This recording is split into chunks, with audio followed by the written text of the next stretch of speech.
The Scout looks like a pretty standard cruiser. It's got, you know, the fat little tires, real low to the ground, low handlebars, everything's low, relaxed V-twin. You'd think it's, you know, pretty calm bike. You'd be wrong.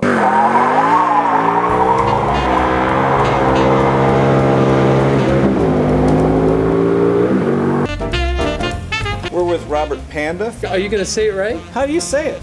Pandia. Legendary Indian guru, marketing guru. The Scout was always known for being a well-balanced motorcycle and could go through anything and ride the wall of death and yeah, they go to like race Alaska in Daytona, and stuff like right? that. Yeah, you know, way before adventure bikes, you just rode what you had, and the Scout's going to be able to do it for you on your trip to Daytona. 100 horsepower on the thing, and but what's nice about it is it's very tractable. The frame is doing a lot more than just a regular frame. It's like it's the side covers, it's the radiator holders, it's the whole darn.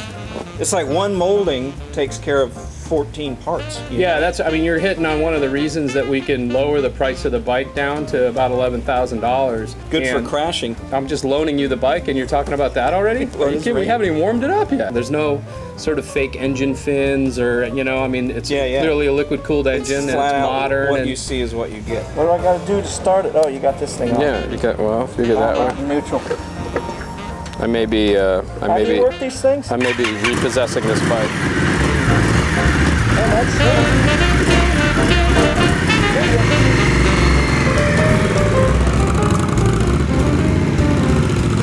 I don't know where he's going. That's behind the shed. We're never going to see him again.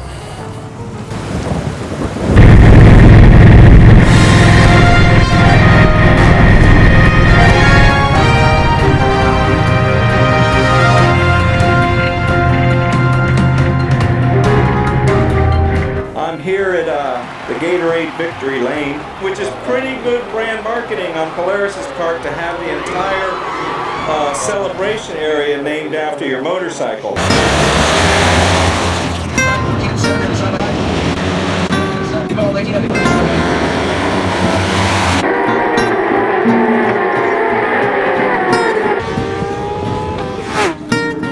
I had big plans to do a road video, kind of like a homage to Bob Hope. It was cold in Austin and it was cold all the way across Texas. One day coming across Louisiana, the high of the day was 34. I mean, I had everything on. T-shirt, a Tourmaster electric vest, 2 sweaters, my jacket, rain gear, my heavy riding pants on, also Tourmaster, heavy wool sock, Tourmaster boots. I'm pretty much a Tourmaster whore.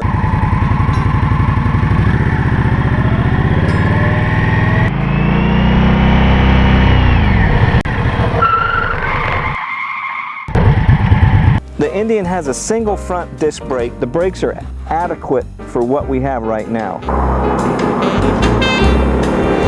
I'm with Stump. Yes. Stump, that's a hell of a name because you're the same height as me. What does that make me? Stump 2. My bike was running great. I mean, I could cruise on the highway all day, but when I pull up to a stop sign, it would stall and I'd have to hit the button again. A legendary PR guy. We're not going to mention his name, but it sounds a lot like a bear. Anyway, he was in here screwing around inside the gas tank. What did you guys do to get it to run right? We replaced the fuel pump. Our suspicion was the pickup was not positioned correctly inside the tank. I gotcha. So we put a new fuel pump in it and test rode, and everything is copacetic. Is good. You know, these V-twin cruisers have a distinct sound. This is where that distinctive sound comes from. Robertson Brothers Potato Farm has over 500 acres of potatoes growing specifically to install in various motorcycles to give them that sound that everybody loves at idle.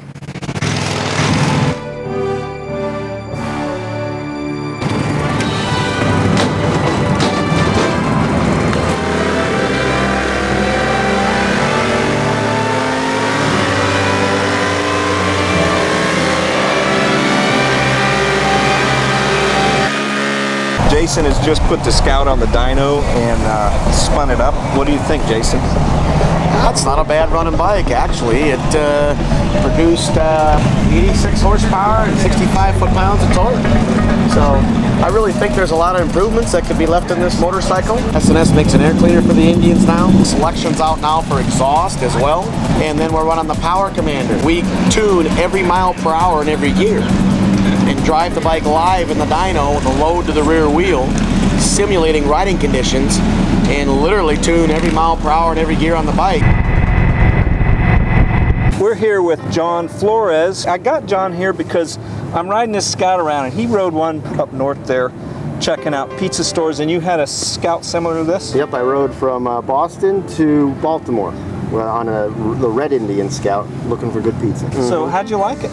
Well, first of all, it was like the coolest looking bike I've ridden in years. I got stopped by so many folks saying, oh, is that the new Indian Scout? I mean, it manages to look both like classic and contemporary at the same time. It's like this weird combination. It's not retro, but it's not modern. It's somewhere in between kind of thing. What'd you think of the revs? I like how it revs up. Oh yeah, oh, it's good. It's a modern motor, right? So Yeah. it revs cleanly. It revs smoothly. It doesn't run out of breath at the top end. I ride V-twins.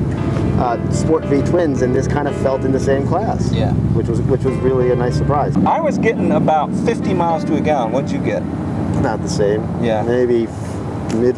I don't really do the mileage, check the mileage too much. One, no, that would be journalism. The seam is folded up under the tank instead of down, like, you know. Exposed. Yeah. It's a beautiful bike. This thing, and this isn't an insult, but it's almost Honda-like how it drives. Everything drives pretty nice and smooth. I got mine up to 120. What'd you get yours up to? Not up to 120. No? Yeah, I had it barreling, man. I went through the gears. Nice. And it got to 120 pretty quick. Nice. And if I was a journalist, I could tell you what RPM that was. Can we get a real journalist in here? Yeah, can we get Aaron Frank or someone to actually tell us what the hell's going on? Who had the best pizza? DeFara's in Brooklyn. The Life of Pi. It's going to be published in the next couple of months. Roadrunner Magazine. Roadrunner Magazine? Roadrunner Magazine. Life of Pi. This is definitely not ending up in the motorcycles video. Yeah, sure. What the hell? The Scout doesn't have a big headlight, but it's a pretty bright one, and it's got a nice pattern. This is the low beam, and this is the high beam. That stop sign's, I don't know, 500 feet, 600 feet away. It's got a real nice high beam. It shows up better than in this video. And I've been enjoying riding around at night because most of my bikes, the headlights don't even work.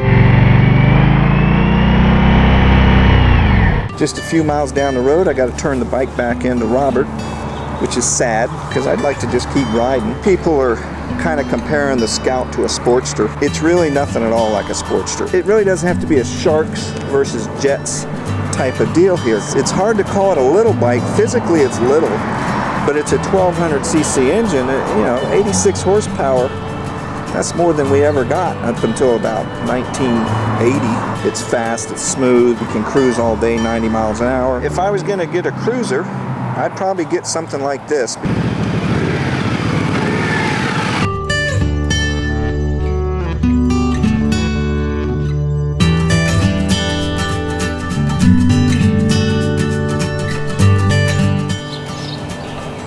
Man, I can't believe you didn't wash it.